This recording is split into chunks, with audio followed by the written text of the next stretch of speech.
Terkait dugaan praktik dokter kecantikan gadungan yang menyeret Putri Indonesia Riau 2024 Jenny Rahmadi Alfitri, kita terhubung dengan Kabid Humas Polda Riau, Kombes Jahwani Pandra Arsyad, dan Kriminolog Universitas Budi Luhur Luki Nurhadianto. Selamat sore Pak Pandra, selamat sore Mas Luki. Ya, selamat sore Mbak Ilona dan selamat sore Mas Luki, dan selamat sore para pemirsa Kompas TV dimanapun berada. Ya, saya ke Pak Pandra lebih dulu kalau begitu terkait dengan perkembangan kasus. Jadi sampai saat ini Pak Pandra, total sudah berapa korban dari klinik kecantikan milik Jenny? Ya, baik. Jadi itulah tugas Polri sebagai pelindung, pengayom, dan pelayan masyarakat. Tentunya Polda Riau dalam hal ini telah menerima laporan pengaduan, dan laporan pengaduan itu tentu harus didalami. Kami menerima laporan pengaduan itu dari sejak bulan Agustus 2025, kemudian di November kami melakukan penyelidikan, dan tentu tujuannya adalah untuk terangnya suatu permasalahan atau kasus hukum yang terjadi. Dan setelah dinaikkan dari proses penyelidikan menjadi penyidikan, ya di bulan April sudah ditetapkan bahwa tersangka JRF ini ya, yang memang berdomisilinya adalah di Pekanbaru, namun kami sudah menaikkan menjadi proses penyidikan, dan kita telah memanggil terhadap tersangka JRF tersebut, itu sudah di bulan April. Namun karena kurangnya kooperatif daripada tersangka tersebut, ya saat ini kami sudah menaikkan menjadi untuk panggilan pertama sudah kami layangkan di tanggal 20 April 2026 lalu, kemudian juga di tanggal 23. Dan ini kami sudah menaikkan statusnya sebagai tersangka, dan kami juga berkoordinasi yang bersangkutan untuk lakukan pemanggilan yang ketiga dengan membawa tersangka ke Pekanbaru dari Sumatera Barat. Begitu Mbak Ilona. Ya, tersangka ini kan sebenarnya tidak menempuh pendidikan kedokteran gitu ya Pak, bahkan di kecantikan secara formal ya, secara formal, karena sebenarnya dia sudah memiliki sertifikat kecantikan. Tapi kenapa kira-kira apa kata tersangka sehingga begitu berani total untuk membuka praktik kecantikan klinik?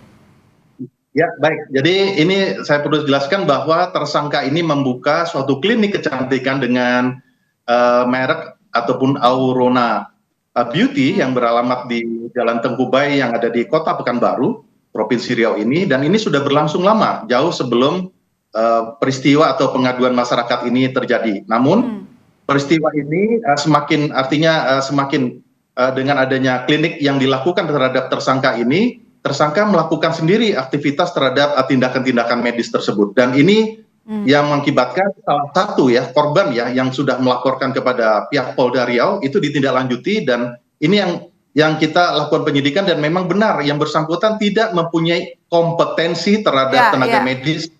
Nah, ini yang tentunya sudah sangat melanggar di dalam etika undang-undang secara hukum ya, tentang undang-undang kesehatan, dan ini sudah melanggar di dalam pasal-pasal yang tentunya menjadikan pertanggungjawaban hukum. Nah, ini korban ini sudah lebih dari 2 orang ya, artinya yang melapor kepada pihak kepolisian, dan tentunya dalam hal ini Kapolda Riau Irjen Pol Heriawan menindaklanjuti laporan tersebut secara respon cepat. Nah, inilah yang kami lakukan agar terangnya suatu masalah sesuai dengan tujuan kami ya, presisi, kami mampu merespon cepat tanggapan daripada masyarakat. Jadi gara-gara praktik klinik kecantikan ilegal ini, benarkah Pak membuat salah satu korban cacat permanen? Iya, benar sekali. Ada salah satu korban yang mengalami atau tindakan medis yang dilakukan ataupun tindakan operasi yang dilakukan di klinik kecantikan tersebut, ya itu mengakibatkan adanya suatu luka nanah, kemudian juga ada alis yang menjadi luka, kemudian juga ada rambut yang artinya tidak menumbuh rambut lagi, sehingga korban sempat melakukan operasi di daerah Batam, Provinsi Kepulauan Riau, dan tindakan ini tidak sedikit menghabiskan biaya. Nah, ini yang membuat korban akhirnya banyak yang mengalami kita katakan cacat permanen, dan inilah bagaimana kita harus bisa melakukan tindakan secara hukum. Itu Mbak Ilona. Saya ke Mas Luki. Mas Luki, untuk di kasus ini dulu kita fokusnya, apa yang membuat tersangka nekat membuka klinik kecantikan meski tidak menempuh pendidikan formal kedokteran dan kecantikan, lalu kemudian apa juga alasan korban mau ditangani oleh seseorang seperti JFR dengan iming-iming diskon, ataukah mungkin karena ada nama sematan sebagai Putri Indonesia membuat korban percaya kepada tersangka? Ya, ini menjadi salah satu hal yang menarik ya Mbak Ina. Tadi disampaikan Pak Kapit juga bahwa kita bisa telusuri atas dasar dua aspek.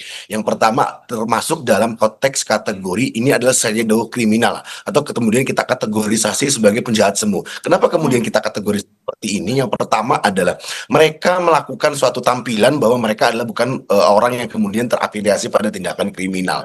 Yang seringkali mereka menggunakan statusnya, mereka menggunakan personanya atau kemudian menjadikan atribusi yang melekat kepada dirinya sebagai sesuatu yang ingin mereka tutupi. Yang kedua adalah ini salah satu bentuk untuk melakukan rekayasa secara sosial. Jadi mereka membentuk suatu opini bahwa apa yang mereka lakukan itu tervalidasi dan berafiliasi bahwa sesuatu yang mereka lakukan itu sudah ada contohnya, ini ada diri mereka sendiri. Yang kedua, tadi kembali ke pertanyaan Mbak Ilon, apa kemudian yang menjadikan suatu hal ini menjadi termotivasi? Karena akhirnya ini kita kenal sebagai halo effect, Mbak.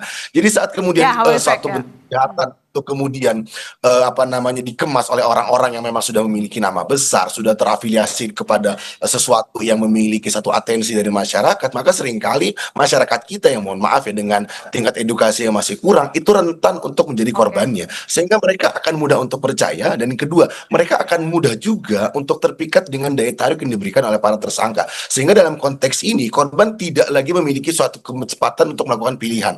Jadi mereka cenderung untuk kemudian mengamini, terus kemudian mereka mudah untuk di brainwash bahwa apa yang dilakukan itu sesuatu yang benar, karena memang mereka sudah melihat bahwa sesuatu yang mereka impikan, sesuatu yang kemudian mereka ciptakan dengan mohon maaf ya, kategorisasi cantik itu sudah ada kepada diri dari masing-masing tersangka. Yang ketiga, yang dalam konteks yang bisa kita lihat adalah seringkali masyarakat kita terjebak dalam suatu subkultur yang bersifat instan di sana.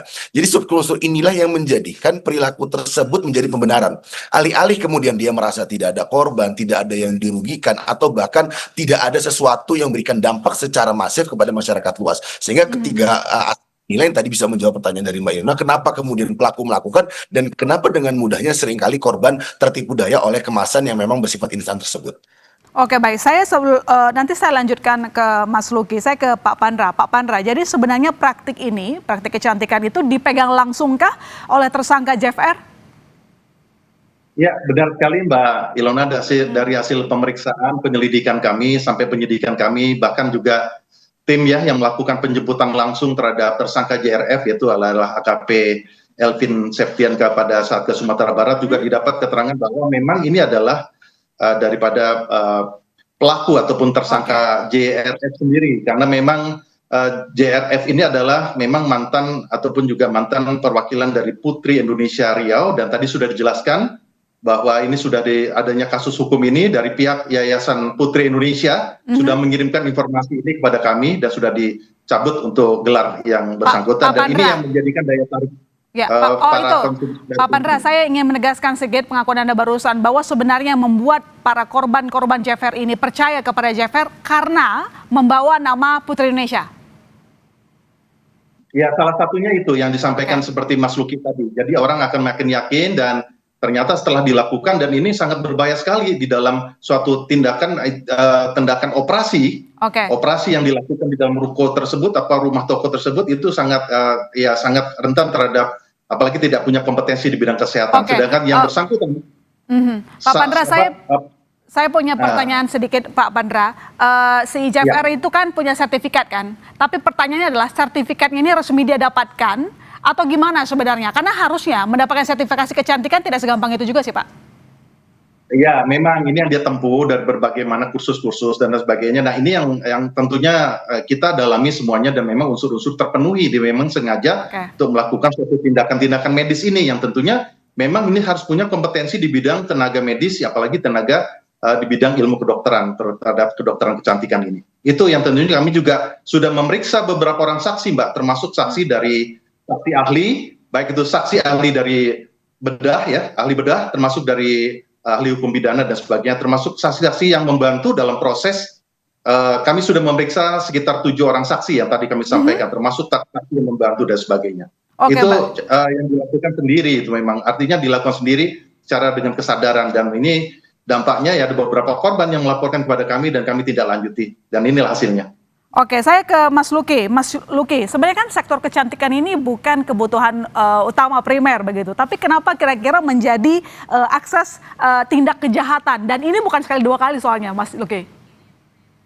Ya, seringkali memang kejahatan yang berkaitan dengan gaya hidup ya, itu adalah salah satu bentuk kejahatan yang sangat rentan gitu ya, terutama menyasar dalam hal ini adalah kelompok-kelompok perempuan. Kan dalam Oke. konteks victim perempuan dan kemudian anak adalah kelompok-kelompok yang sangat rentan untuk kemudian menjadi sasaran dari target kejahatan, terutama adalah kejahatan-kejahatan berkaitan dengan apa namanya looks crime seperti itu. Yang kedua, bisa kita kategorisasi bahwa ternyata orang-orang yang kemudian berupaya untuk mendapatkan predikat cantik atau kemudian tersimbolisasi sebagai cantik itu sudah terpatron, Mbak. Oke. Jadi saat kemudian Putri Indonesia atau yang menjual itu sebagai salah satu produk kecantikan tanpa ada misalnya legitimasi secara kompetensi yang memadai, maka orang lebih cenderung percaya bahwa apa yang dikemas itu adalah sesuatu yang memang mudah untuk kemudian diterima dan bisa diaplikasikan kepada orang lainnya. Yang ketiga tadi juga kami berapresiasi bahwa apa yang dilakukan oleh pihak kepolisian sudah pada taraf yang sangat terukur ya Pak Andre ya, bahwa Ya, saat betul. kemudian dari mulai hulu ke hilir, saat kemudian ini diberikan secara ilegal dan konteks ini ada legitimasi yang kemudian diberikan ada patut dipertanyakan,